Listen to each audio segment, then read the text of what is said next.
너무 많은 어르신들이 손발이 차고 무릎이 쑤셔서 고생하시는 걸 보면서 저는 더 이상 가만히 있을 수 없었습니다. 매일 아침 무릎이 뻣뻣해서 일어나기 힘드시고 밤마다 손끝 발끝이 얼음처럼 차가워서 잠 못 이루시는 분들이 정말 많으시거든요. 연구실보다 현장에서 실제로 아프신 분들을 만나며 느낀 게 있습니다. 바로 염증이 노화를 앞당기고 생강이 그 불씨를 꺼줄 수 있다는 사실이었죠. 처음엔 저도 반신반의했습니다. 흔한 양념 재료인 생강이 정말 그런 힘이 있을까 싶었거든요. 그런데 연구를 거듭할수록 그리고 실제로 생강을 제대로 섭취하신 분들의 변화를 목격하면서 확신하게 됐습니다. 생강은 단순한 음식이 아니라는 걸요. 생강을 김치 양념 정도로만 여기셨던 분들도 많으실 겁니다. 요리할 때 비린내 잡으려고 조금 넣거나 감기 걸렸을 때 차로 한두 번 드시는 게 전부였을 거예요. 하지만 제대로 알고 섭취하면 생강은 몸속에서 조용히 일어나는 염증과 싸우는 든든한 파수꾼이 됩니다. 특히 우리 시니어분들에게 생강이 얼마나 중요한지 오늘 꼭 알려드리고 싶었어요. 오늘은 제가 오랜 시간 연구하며 확인한 생강의 한겸 비밀과 노년층에게 맞는 섭취법을 모두 알려드리겠습니다. 관절이 아프고 손발이 차가운 게 나이 들어서 당연한 거라고 생각하지 마세요. 작은 습관 하나로 충분히 달라질 수 있습니다. 지금부터 차근차근 말씀드릴 테니 끝까지 함께 해주세요. 공감되셨다면 한 줄 남겨주세요. 제가 연구를 시작하게 된 계기도 바로 한 어르신 때문이었습니다. 지금도 그분 생각하면 마음이 짠해지거든요. 67세 김정자님은 늘 무릎이 붓고 아파서 집 앞 마트도 혼자 못 가셨습니다. 계단은 물론이고 평지를 걷는 것조차 힘들어 하셨죠. 밤마다 무릎이 타는 듯이 아파 잠을 설치셨습니다. 베개 밑에 진통제를 두고 주무실 정도였어요. 손발은 차가워서 늘 전기장판을 켜고 주무셨습니다. 한여름에도 양말을 2겹씩 신으셨다고 하더라고요. 가족들이 병원도 여러 곳 모시고 다녔지만 나이 때문이라는 말만 들으셨대요. 그렇게 몇 년을 포기하고 지내셨습니다. 그런데 어느 날 우연히 생강차를 마시고 몸이 따뜻해지는 걸 느끼셨대요. 친구분이 권해서 한 잔 마셨는데 속에서부터 온기가 퍼지는 게 느껴졌다고 하셨어요. 그 후로 매일 말린 생강차를 드시며 조금씩 걸음을 늘리셨습니다. 처음엔 집 앞까지만 나가시다가 점점 거리를 늘려가셨죠. 3달이 지나자 놀랍게도 통증이 절반 이하로 줄고 손끝이 따뜻해졌다고 하셨죠. 전기장판을 끄고 주무실 수 있게 됐고 마트도 혼자 다니실 수 있게 됐어요. 지금은 손주들이랑 공원 산책도 하신답니다. 이 이야기를 끝까지 들어야 전체 흐름을 알 수 있습니다. 그분의 변화는 단순히 생강 때문만이 아니라 염증이 어떻게 몸을 바꾸는지를 이해했기 때문이었거든요. 왜 무릎이 아픈지, 왜 손발이 차가운지 원인을 알고 나니 생강을 대하는 태도가 완전히 달라졌다고 하세요. 오늘 내용 끝까지 보시면 왜 생강이 단순한 음식이 아닌지 직접 느끼실 겁니다. 여러분의 무릎과 손발을 완전히 바꿀 수 있는 중요한 지혜를 오늘 전해드릴 거예요. 끝까지 보지 않으시면 가장 중요한 실천법을 놓치게 됩니다. 마지막에 나올 단 하나의 습관이 모든 것을 바꿀 수 있거든요. 혹시 아직 구독과 좋아요를 누르지 않으셨다면 지금 바로 눌러주세요. 이 채널은 여러분의 건강한 노년을 응원합니다. 이런 중요한 정보를 더 많은 분들이 알 수 있도록 구독과 좋아요로 응원해주세요. 끝까지 보시면 왜 지금 당장 생강 섭취법을 바꿔야 하는지 분명하게 깨닫게 되실 겁니다. 이제 염증이 우리 몸을 어떻게 약하게 만드는지부터 차근히 살펴보겠습니다. 생강 이야기를 하기 전에 먼저 적부터 알아야 싸울 수 있으니까요. 여러분, 무릎이 아프고 손발이 차가운 게 다 이유가 있습니다. 바로 염증 때문이에요. 염증은 우리 몸속에서 조용히 불을 지르는 방화범 같은 존재거든요. 지금부터 염증이 우리 몸을 어떻게 망가뜨리는지 하나씩 말씀드릴게요. 무릎 연골이 닳으면 단순히 통증만 생기는 게 아닙니다. 그 자리에 염증이 생기면서 주변 조직까지 공격하기 시작해요. 마치 불씨 하나가 집 전체로 번지는 것처럼요. 저도 처음엔 통증이랑 염증을 별개로 생각했는데 연구를 하면서 깨달았습니다. 통증의 진짜 원인은 바로 염증이라는 걸요. 한국식품영양과학회에서 아주 흥미로운 연구 결과를 발표했습니다. 생강을 말렸을 때 생기는 쇼가올이라는 성분이 염증 유발 물질 생성을 60% 이상 억제했다는 거예요. 이게 정말 놀라운 수치거든요. 제가 김정자 67세님 같은 분들을 만나보니까 매일 말린 생강차를 섭취한 분들의 관절 통증이 정말 현저히 줄어들었더라고요. 그럼 어떻게 드셔야 할까요? 생강을 얇게 썰어서 3일 이상 바짝 말려야 합니다. 햇볕에 말리는 게 제일 좋고요. 그걸 뜨거운 물에 우려내서 드시면 돼요. 하루 두세 잔이면 충분합니다. 더 많이 마신다고 더 좋은 건 아니에요. 적당량을 꾸준히 드시는 게 핵심입니다. 여기서 꼭 주의하실 게 있어요. 공복에는 자극이 강할 수 있으니 반드시 식후에 섭취하세요. 아침 공복에 생강차 드셨다가 속 쓰린 분들 많거든요. 식사하시고 한 30분 후에 따뜻하게 한 잔 드시면 딱 좋습니다. 여러분도 아침마다 무릎이 뻣뻣하신가요? 계단 오르내릴 때 무릎에서 소리 나시나요? 그럼 오늘부터 생강차 한번 시작해보세요. 손발이 차가운 것도 똑같은 원리입니다. 손발이 차가운 이유는 혈액순환이 막혀있기 때문인데 그 안에도 염증이 숨어 있어요. 혈관벽에 염증이 생기면 혈관이 좁아지고 굳어집니다. 그러면 피가 손끝 발끝까지 제대로 못 가는 거죠.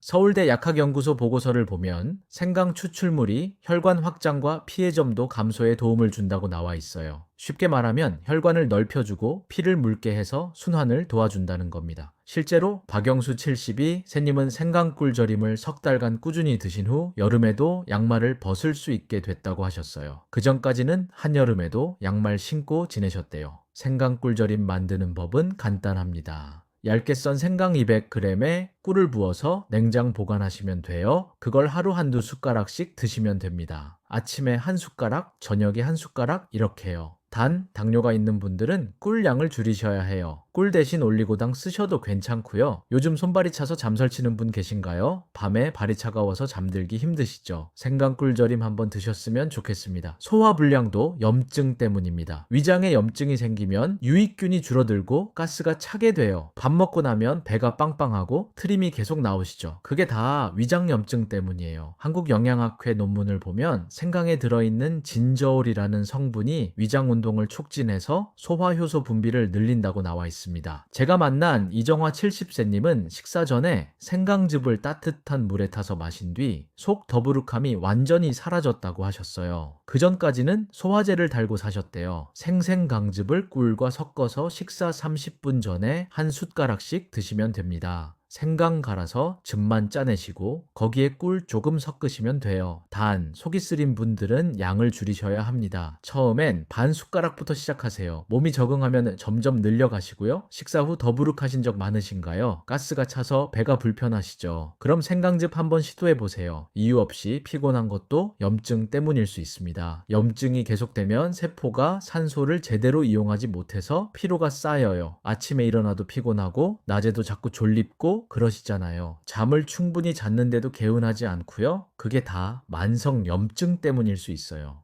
일본 생명과학연구소에서 발표한 내용을 보면 생강의 항산화 작용이 활성산소를 40% 이상 줄인다고 나와 있습니다. 활성산소가 바로 우리 몸의 세포를 공격하고 염증을 일으키는 주범이거든요. 최은호 74세님은 생강차를 꾸준히 마신 후 하루가 덜 지친다고 표현하셨어요. 오후만 되면 눕고 싶었는데 이제는 저녁까지 활동할 수 있다고 하시더라고요. 오전 한 잔, 오후 한 잔씩 따뜻한 말린 생강차를 꾸준히 드세요. 아침 식사 후 한 잔, 점심 식사 후 한 잔 이렇게요. 단, 커피와 함께 마시면 자극이 강해질 수 있으니 조심하세요. 커피 드시고 1시간 정도 지나서 생강차 드시는 게 좋습니다. 요즘 이유 없이 피곤하신가요? 아무것도 안 했는데 기운이 없으신가요? 그럼 생강차로 활력을 되찾아 보세요. 마지막으로 천저하 이야기를 해야겠네요. 몸이 차가워지면 면역력도 함께 떨어집니다. 천이 한도만 떨어져도 면역력이 30%나 감소한다는 연구 결과가 있어요. 그래서 몸을 따뜻하게 유지하는 게 정말 중요합니다. 생강의 혈류 개선 효과는 말초천을 평균 1도 올린 것으로 보고됐어요. 손정숙 69세님은 겨울마다 입던 내복을 생강차 덕분에 줄이셨다고 합니다. 몸속부터 따뜻해지니까 두꺼운 옷을 안 입어도 춥지 않으시대요. 저녁에 따뜻한 생강차 한 잔으로 하루를 마무리해보세요. 잠자기 1시간 전에 마시면 딱 좋아요. 몸이 따뜻해져서 숙면에도 도움이 됩니다. 단, 열이 나는 분들은 피하셔야 해요. 감기 걸려서 열이 있거나 몸에 열이 많으신 분들은 생강이 오히려 독이 될 수 있거든요. 밤에 발이 차서 잠 못 주무신 적 있나요? 이불 속에 들어가도 발이 따뜻해지지 않아서 잠들기 힘드시죠? 생강차 한 잔이면 그 고민 해결됩니다. 이제 생강이 어떻게 염증의 불씨를 잠재우는지 더 깊이 알아보겠습니다. 생강을 그냥 먹는 것과 제대로 먹는 것은 하늘과 땅 차이거든요.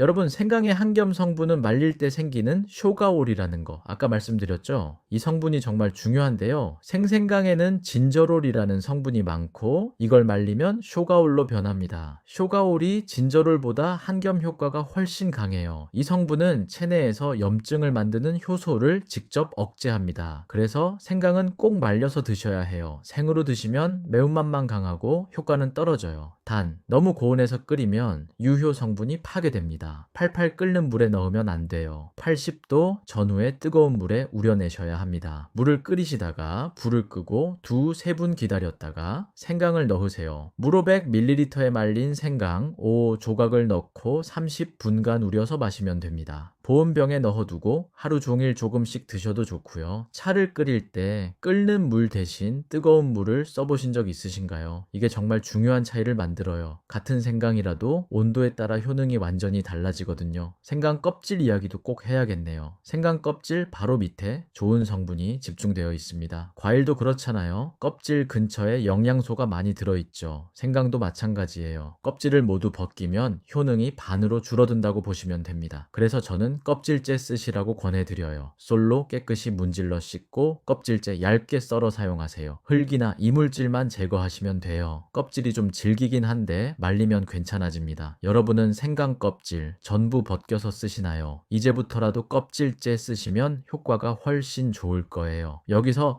정말 중요한 말씀 드릴게요. 생강은 약이 아니라 음식입니다. 이거 꼭 기억하세요. 혈압약이나 당뇨약 드시는 분들 많으시잖아요. 생강이 좋다고 해서 약을 끊으시면 절대 안 됩니다. 생강은 어디까지나 보조수단이에요. 약은 계속 드시면서 생강차를 추가로 드시는 겁니다.